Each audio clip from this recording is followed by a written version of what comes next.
Hi, you're watching Scene TV, and I'm Maya McNulty, your host. Schenectady Cable Entertainment News and Events. We have a great story today. It's the book, She Called Him Raymond. It's a true love story, loss, faith, and healing. And I'd like to welcome Ray O'Connor to the studio. Welcome, Ray. Thank you, Maya. Yeah, what a pleasure to have you. Pleasure Actually, I found you on my Facebook, and I've been following you, and it's been so inspiring, and I want to learn more about She Called Him Raymond. So tell us a little bit about the story and what inspired you to write the story. Sure. This episode is sponsored by Where to Shop and Dine. Download the app on Google Play Store or Apple App Store today. Connecting colleges and communities. So a letter penned in 1944 inspired me to write this story. On my mother's 80th birthday, I was 50 years old at the time. She pulled me aside and asked me to help her with something. We went into her bedroom, and at the bottom of her dresser drawer, she pulled out an old wooden box, and in this wooden box was an old letter. And she asked me to read the letter to her. And we sat on the edge of her bed, and I could see that it was an old letter. It was weathered by time. And the return address on the envelope said First Lieutenant C.R. Stevenson, a name that was not even vaguely familiar to me. And the date on the envelope, September 6, 1944. So I asked my mother, what's this letter all about? And she said, just read the letter. She had macular degeneration, couldn't read any longer. And so we sat there, I read the letter, and the salutation of the letter says, my dearest darling. Yeah, sweet. And it's just this beautiful letter that was written by her first husband, who was a B-17 pilot who tragically lost his life in World War II. And after I was done reading the letter, I asked my mother, I said, why did you ask me to read this letter to you? I have a sister, I have 2 brothers. And she said, I have a story to tell you, but I'd like you to keep it between you and me because I don't want to hurt your father's feelings. And she told me that when she was pregnant with me, she said to my father, if I have a boy, what do you think about the name Raymond?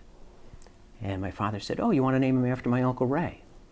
And my mother just said, sure. And then my mother told me, you're not named after your pop's Uncle Ray.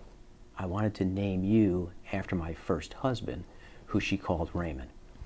His name was Clarence R. Stevenson. They met purely by chance while he was in training to become a pilot in New York City.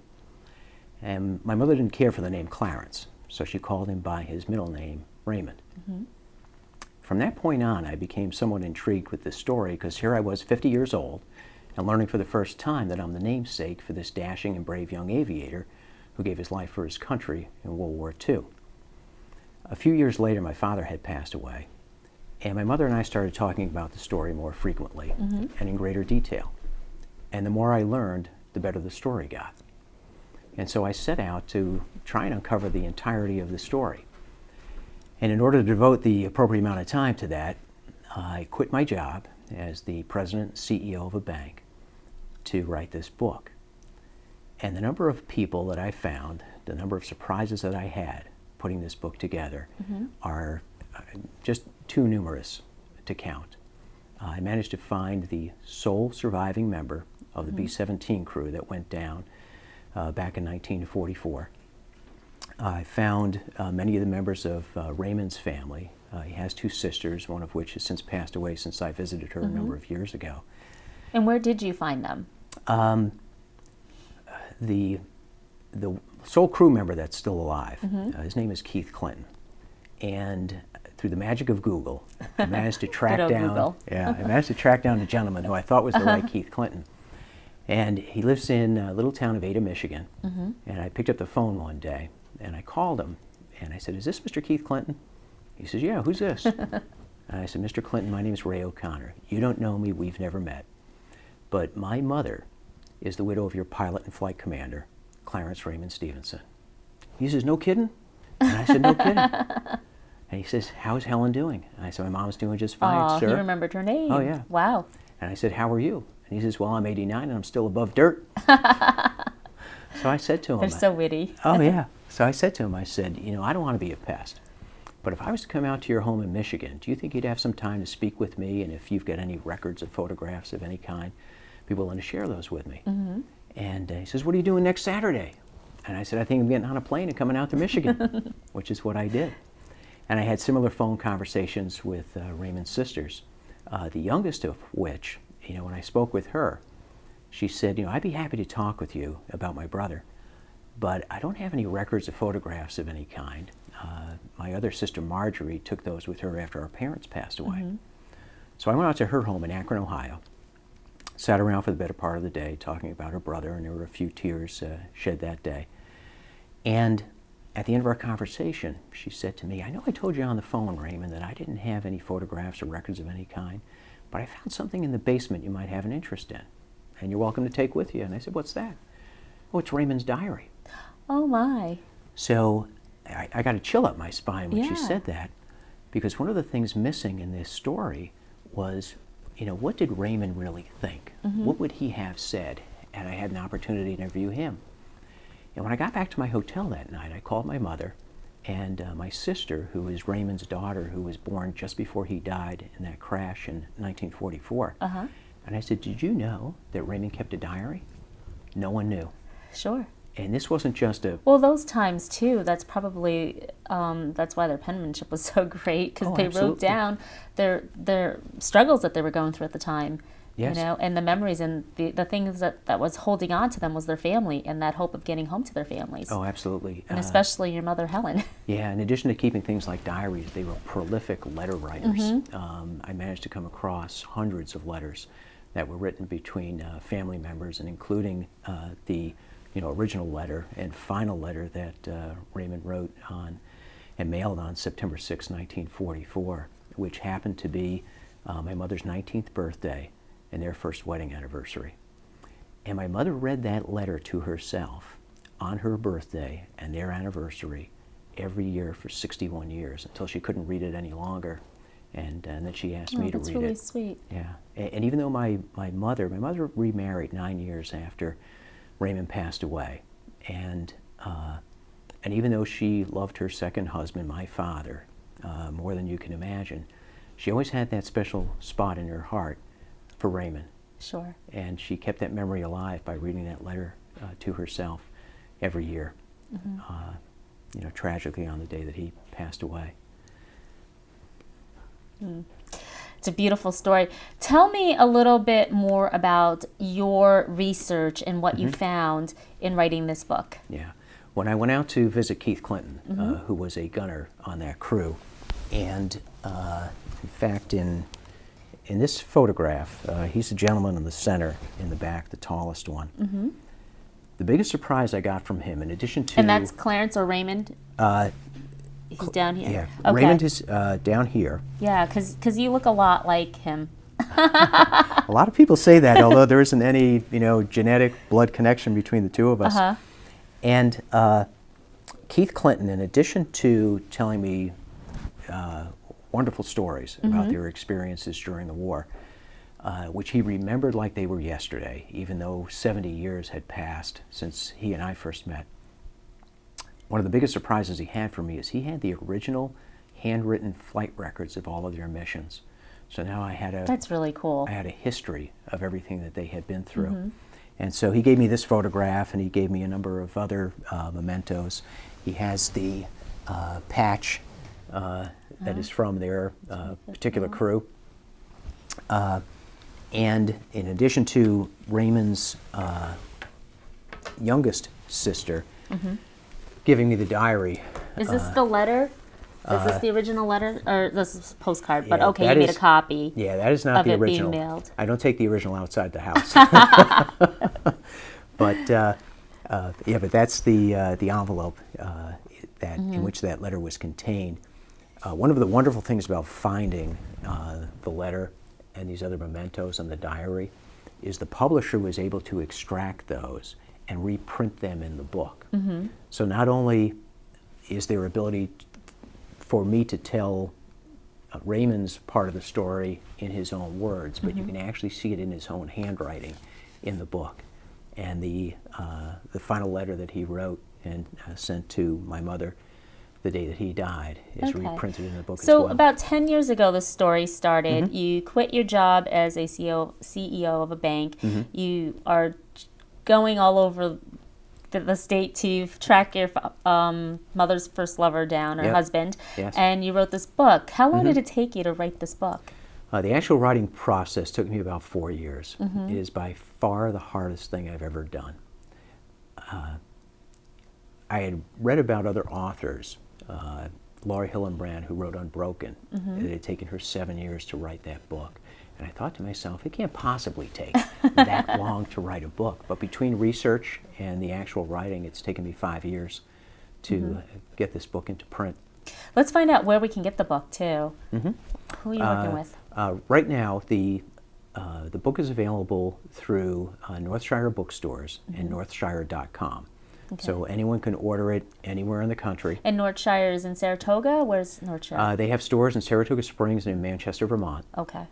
Online, just like you would be able to do through Amazon or any other bookseller, you can order it online. Shipping is free, and they'll get it out quick, usually within a day or two. You can also, I'm doing a number of appearances around the Capital Region, and then I have appearances in the fall out of state. And so any of those appearances, and there's a listing of them on the website, shecalledhimraymond.com. Yeah. And you're also doing something really unique. Instead of going after Amazon, you're actually supporting the local bookstores with your story, your real feel-good story here. So why is that important to you? I'm a big fan of local bookstores, local independent bookstores. Communities that have them are beneficiaries of a special place to shop, a special institution that helps to maintain the character of a community. And we're very lucky in Saratoga Springs to have Northshire, which has been there for 2 years now. There will be, probably within the month, there will be a e-version of the book, and that'll be available on a broader distribution through sites like Amazon. Sure. But as far as the hardcover edition of the book, the only place you can get it right now online is northshire.com. Okay. And perhaps potentially the Open Door Bookstore might be something potential for you as well?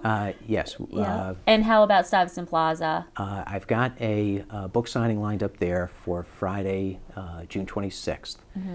And so I'll be working with the other local bookstores, including here in Schenectady. Okay, great. To have an event. So tell us again your website, and then to be able to get the book again. Shecalledhimraymond.com is the website. And there's a link there to northshire.com to order the book.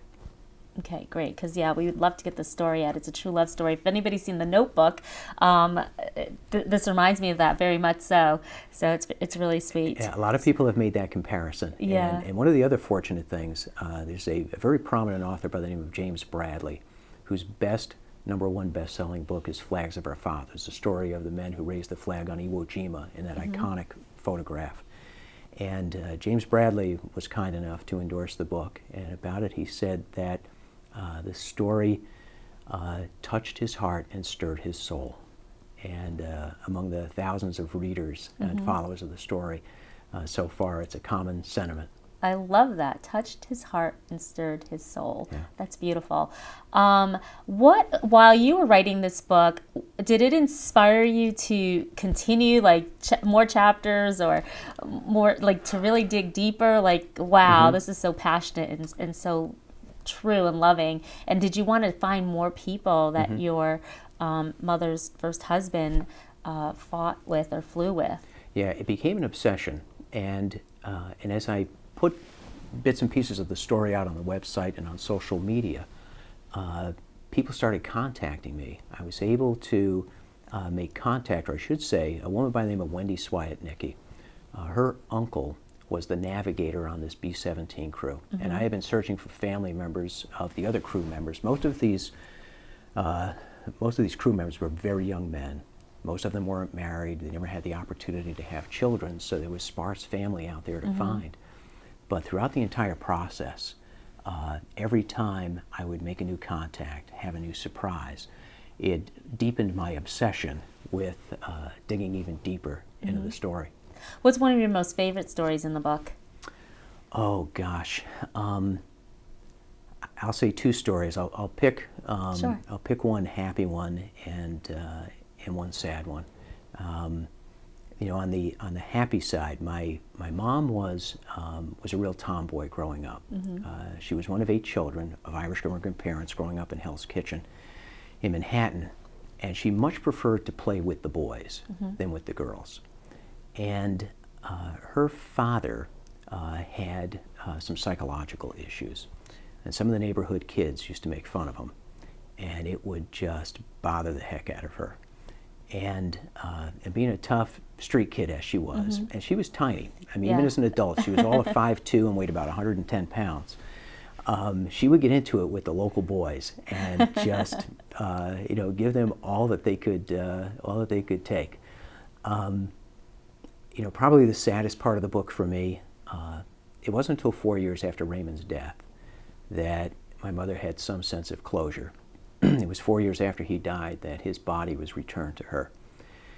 And she decided to put him in his final resting place in a beautiful little cemetery in Ironton, Ohio, in the little town that he grew up in. And if you've ever been to a military funeral, there is nothing more solemn or somber than that event. And so she described for me, excuse me if I get emotional, she described for me being at that funeral. It was a rainy day, and they had put a tent up over his coffin to protect him and the family from the elements. And she stood there with Anne-Marie, their daughter, who was 4 years old at the time, holding her hand. And after they said the prayers, and the honor guard folded the American flag that draped his coffin, the 13 folds, and then a soldier, came to her and said, Mrs. Stevenson, I present you this flag on behalf of a grateful nation for your husband's service. I can't get through reciting or reading that caption. I'm sure. But it's a beautiful moment in the story. Yeah. I've had a few friends who have served, and it is a beautiful ceremony. So well deserved as well. So what a great story. I'm really touched and inspired. I wish you so much success with this book. She Called Him Raymond. You are on fire. I see it on Facebook, and people are loving it and supporting you. And that's really great community here. And thank you for making that story come alive and telling, I'm going to say Clarence, because maybe your mother has the right to call him Raymond. But thank you so much for sharing the story, Ray. So it's such a pleasure. My pleasure. Thank you for being me on Scene TV and sharing your story. Thank you, Maya.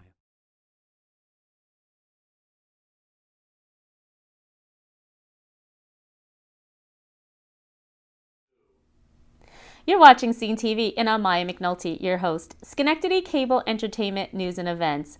I am so delighted and excited today to have Heather Howley, the owner and founder of Independent Helicopters, on our show here in the studio today. Scene TV, Heather Howley, welcome. Thank you so much for having me. Yes, this is so exciting. I'm fascinated by your story, so let's hear it.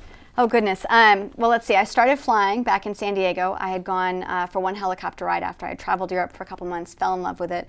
Went for a helicopter ride in California and was hooked, had to sign up to learn how to fly. Continued my flight training there, and then Colorado, and then wanted to come back to New York, originally from Niskayuna. And so found a job here, worked for a company for 6 months when they went bankrupt, and then after that worked for another company and said, I really want to get a smaller helicopter to accommodate these students that are out of a school now. And they said, great, send us your resignation letter and we'll work together as partners. Awesome. So I got the helicopter, I got my DBA with $25 and gave them my resignation letter and never heard from them again. Oh, no. And so there was Independent Helicopters, only a DBA, which looking back now is a little bit silly to me because I don't know how I ever did it. It's just a DBA. And luckily found a student who prepaid for the first 10 hours, and that's what got me through the lease payment of the first helicopter for the first month. And then I've continued to grow from there. Yeah. So what has inspired you to become a pilot? Oh, goodness. It's a great question. I don't know if there's so much anything that's necessarily inspired me. It's just the overall feeling that I get when I fly. It's very, it's a great sense of freedom and independence, and it's really the place that I think we all kind of achieve. We all want to achieve in our lives is that feeling of that wind in our face and that freedom and that exhilaration in our lives. So that's what kind of keeps me going as far as flying goes. Yeah. Who has been some inspiration to help you this is a male-dominated field. So becoming a pilot, what are your challenges? Who's inspired you? Honestly, every female pilot that's ever been out there has inspired me. We still face a lot of challenges. I think we're up to 6.5% now of all pilots are actually women. I think out of that, even fewer are helicopters, and even fewer can have the amount of licenses that I have. I'm an airline transport pilot, rated helicopter pilot, also a Gold Seal flight instructor, and now an examiner, which is unheard of, in the field to have such a young woman, let alone, a woman doing it. So it's honestly, I want to kind of continue to inspire other people myself. So not only have all the other female pilots inspired me, but I want to be like them so that way I can inspire future pilots as well. Yeah, tell us about your training. Oh, well, let's see. You just didn't pick a helicopter, $25 DBA and said, I'm going to fly a helicopter. No. When I went through my training, I trained, out in California. And it's interesting, like I had said, there's very few female pilots, and so all of my instructors were men. I had one female that I'd flown with once, and she was phenomenal, as they usually are. If they've made it to that level, they're usually really good. But yeah, all the guys, and I remember this one specific instance when I had gone in with my flight instructor, and I said, I want to do this cross-country flight. I want to go wherever we were going in California. And he said, well, I'm going to finish up with this student. You go plan the flight, and we'll see if we can do it. And he spent an hour with that student. I had a 2-hour block, and he spent half of my time with that other male student. And I got really upset about it. And I said, I've been waiting out here. I'm ready to go, whatever. And he said, well, you're just a girl. I didn't think that you'd be able to finish it in time. And I was devastated because here I am. I'm brand new in my training, and I look up to this person. And that was my first experience, with that sort of discrimination in the field. And there's been other instances here and there that have happened, and I've had people who won't even talk to me because I'm a woman. They'll talk to my male student and completely ignore me. Yeah, It's incredible. It's a very different feeling, and to pursue through that, and to prove myself constantly I enjoy it. Actually, it's something that has kind of pushed me along in the field as far as that goes, and to watch other women who now look up to me and want to push through. Yeah, it's very inspiring. Okay, so you have to explain to me, how did you pick out a helicopter? Because it's not like you're going to a car dealership and picking out a car. Right, sorry. So the first helicopter that I got was just at the place where I wanted to start the business, and the last company that had gone bankrupt had actually left their helicopter there. So it had been sitting for 8 months. It was great. So that was how the first helicopter came to be, and I knew that helicopter through most of its life. So I trusted that helicopter, wanted that particular one. And then the one after that I got, I had actually leased first again and then purchased. And so it gave me a chance to get comfortable with the helicopter. Usually there's a lot of things. There's only a couple websites you can go to find a helicopter to purchase. And there's a lot of things that I look for in a purchase. The amount of hours, what color it is, because I always go by that too, which is a girl thing, I'll admit that. But also what it's equipped with and things like that, what it's capable of doing in my business. Yeah, let's bounce back to the male-dominant field of being a pilot. So you have actually taken many certificates and training courses to elevate yourself in this business. So explain about that and talk about the hardship that you've gone through, because I'm sure it wasn't easy. No, it definitely wasn't. I had to work 2 full-time jobs while I was going to school, and I did some online classes too, so there was a lot involved with that. But yeah, I got my private first, then my commercial, then instrument, and then flight instructor, and then instrument instructor, which most people go through and get private, commercial, and then instructor and stop there. And I went all the way through. And then I get bored very easily. So I've actually pursued more training as I've had the business, and I went through and got my airline transport pilot certificate, which I don't know how many there are in the world that, or even in the U.S. that have that, but very few. Yeah, it's definitely one of your competitive edges. Yes, exactly. And then the examiner rating that I just received, you have to be handpicked by the FAA in order to do that. And I don't know if it's because of my position in the field, in the group of people, or my experiences or my knowledge that backs it up, but they've definitely trusted me with this, and I've had to fight very hard to get where I am, and it's definitely been a struggle, but and you've built some camaraderie with the 99s. Yep. Tell us about that and some other women pilot organizations you belong to. Yep. So the 99s, they're amazing. There's actually there's a group up here, and there's also a group in North Jersey, so I kind of go back and forth between them. Wonderful women. Usually they fly airplanes. There's very few women in those groups that fly helicopters, so I don't really relate to them as much as I'd like to, but I do participate in their events. And then the Whirly Girls is specifically for helicopter pilots and women specifically. And I think there's only 3,000 of us, and that's over the world. And they're phenomenal. They really support female helicopter pilots. There's scholarships, there's membership stuff, and we really support other women in the industry and getting them into different positions in the field. So they're wonderful organizations to be a part of. Are you ever scared or afraid? You're going up to the air, every day is going to be the first time, right? Yeah, it's that's one of the things that I love about flying is that it's always different. You're always learning. But yeah, every time there's scary parts of it. My favorite. I get people who come up for their very first time flying. They're going to try their hand at the controls, which I teach still, and I have other people who teach for me. But the people who come up to do it for the very first time are always a little bit scary because you don't know what to expect from them, what they're going to do to you in the helicopter, and they don't really know how to manipulate anything yet. So you're always on the edge of your seat, which I actually enjoy. I think it's very exciting. It's like defensive driving for helicopters. Exactly. Yeah. Yeah. So, schools. Let's talk. Are there any schools that are offering aviation, or any programs that you're starting or involved with? Yep. So Schenectady Community College actually has an aviation program now. They work with Fixed Wing and Richmore Aviation, which is wonderful. And we've been trying to tack on our program with them with the helicopter, and it's set to start this fall. It's still in the works, so nothing is confirmed yet, but we're supposed to start the fall of 2015. So it's right here. Yeah. And you are on 2 airports, right? Yes. So tell us about those. So I have a location at Saratoga Airport and then another one down in Newburgh at Stewart Airport. And both of them actually will have a college program. So Schenectady will be up here and Dutchess County Community College will be down there. Now Dutchess is set to start in the fall as well, and they're good to go. So that will actually start. Schenectady, I actually have to wait till next week before I can give you a definite answer. But sure. Yeah. That's great. It's so cool.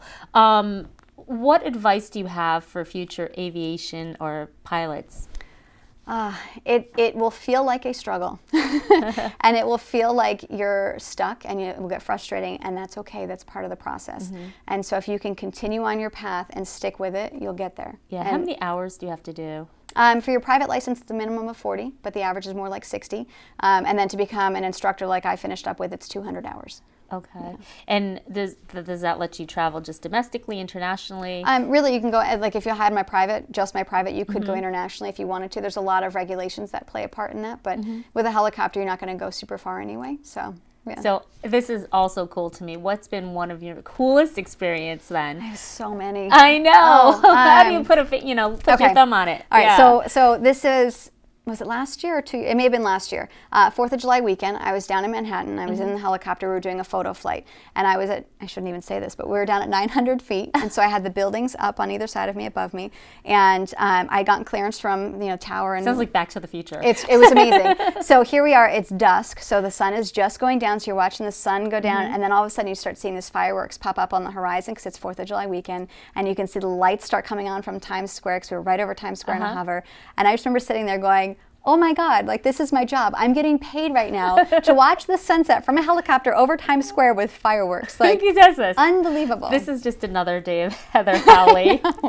Yeah, so that's just one, like there's so many like that though. I love everything. Every single time I go up, it's a different experience. Yeah, and you're an avid photographer, right, in film? I don't know if I would say I am. That's one of my favorite things to do. I would not claim to be professional at it whatsoever. But yeah, with helicopters and photography, aerial photography is by far my favorite thing to do. What do you think about the drones? It's funny. Everyone is afraid that they're going to take my job away, and I don't see it happening. And there's a couple of reasons. The drones have a limited range, so they can't go very far. Also, there's more regulations being put in place by the FAA, which is going to prohibit a lot of what they're doing. But they also can't carry passengers. Yeah, so that's the experience, right? It's like, so it's it's apples and oranges. Yeah, they're great for certain things. Like if you want wedding shots, they're great because they're not going to interrupt anything, and so they're good for that. If you want a real estate shot, they might be good for that. It just depends on what you want to accomplish. Yeah, but they can't carry people, and you can. Exactly. And how many people can fit into your helicopters? So you have certain sizes? Yeah, we have a 2-seater and a 4-seater, and we're actually working on getting a 7-seater right now. So right now we can carry 3 people plus a pilot, and then the other one will carry 6 plus a pilot. So great. And how long are your flights? Are you chartered? Do you hire you for the day, for the hour? How does that work? All of the above. Okay, and then your website. It's very customizable. So we do half hour, hour. We even do some 10-minute rides depending on where we are, and it ranges anywhere from $50 for the rides we do at some events all the way up to $600 an hour. So really depends. And the website is independenthelicopters.com. Okay, great. And I heard something that you, with the New Jersey Housewives, what was that about? Did you? I forgot about that. We had done some filming, yeah.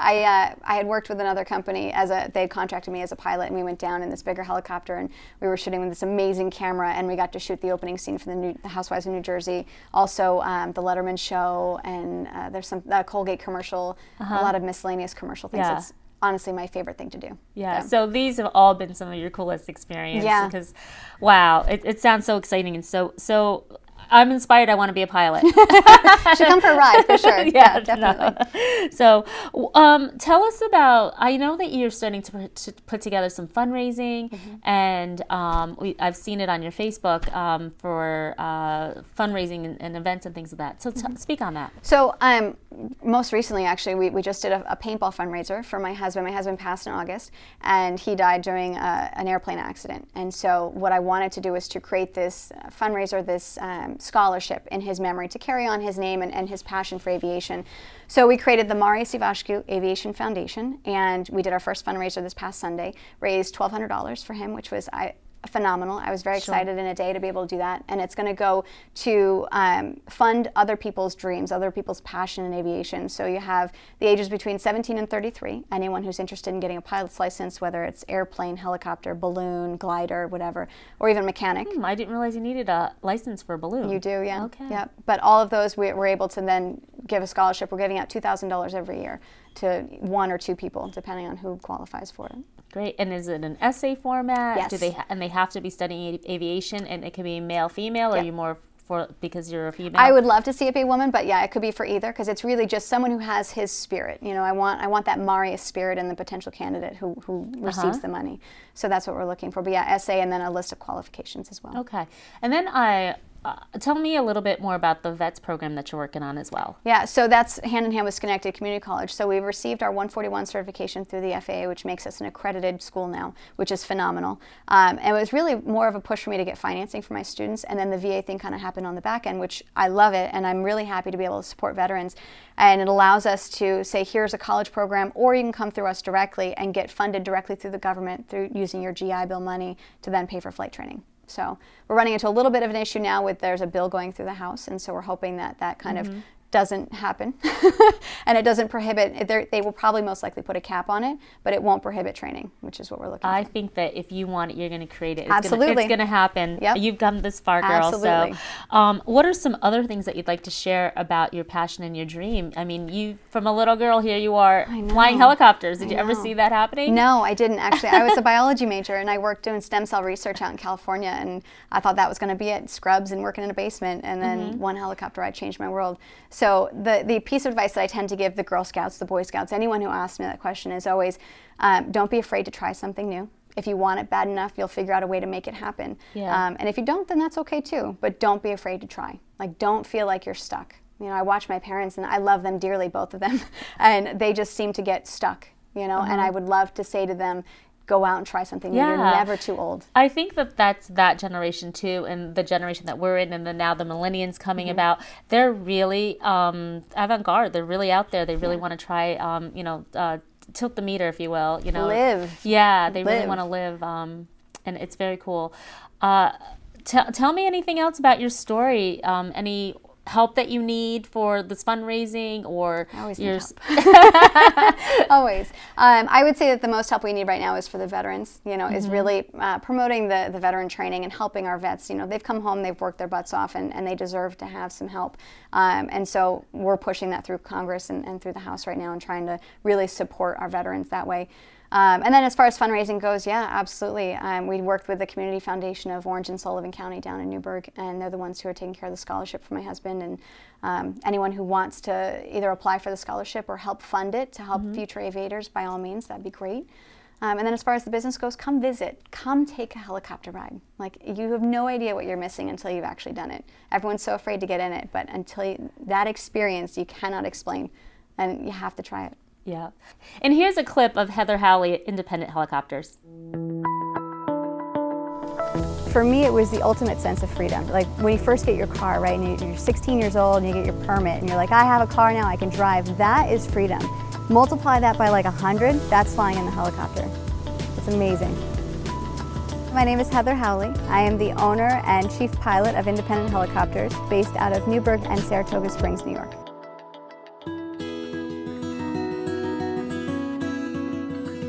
I started flying in San Diego, and I wanted to do it so bad that I literally sold everything from New York, moved out with a box truck and $1,000. I ended up working 6 a.m. to 3 p.m. at one job and 4 p.m. to 11 at the other job, and learning how to fly at the same time. It was just insane. Did my private and my commercial in San Diego, and then I moved to Colorado. Did my instrument, my flight instructor, and my instrument flight instructor, all 3 ratings that year. I've had the first location now for 5 years, and I have 3 helicopters and a simulator. I've gone above and beyond with my training, and I've pushed myself to become an ATP pilot, which is an airline transport pilot. It's a rating that not many pilots have. Do you want to go to Orange County again today? No, I want to go to Buffalo.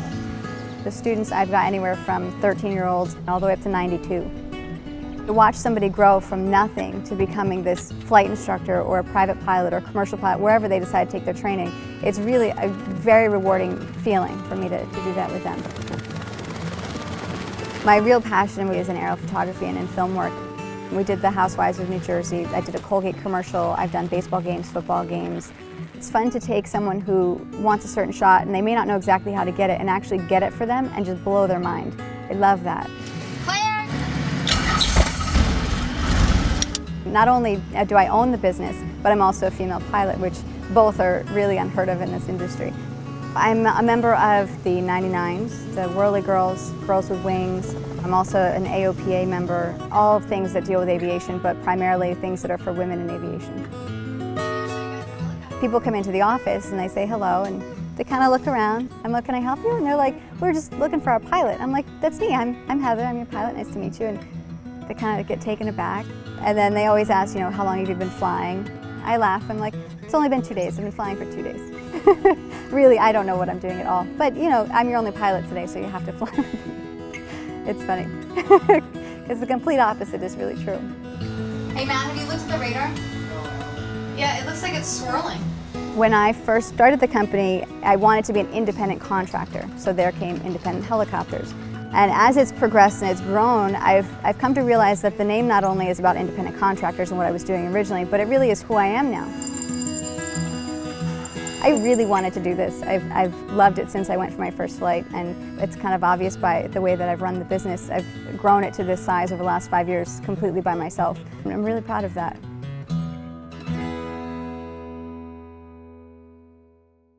Well, on that note, you have to try it. Heather Howley, Independent Helicopters. Thank you so much for being on Scene TV and sharing your story. Thank you.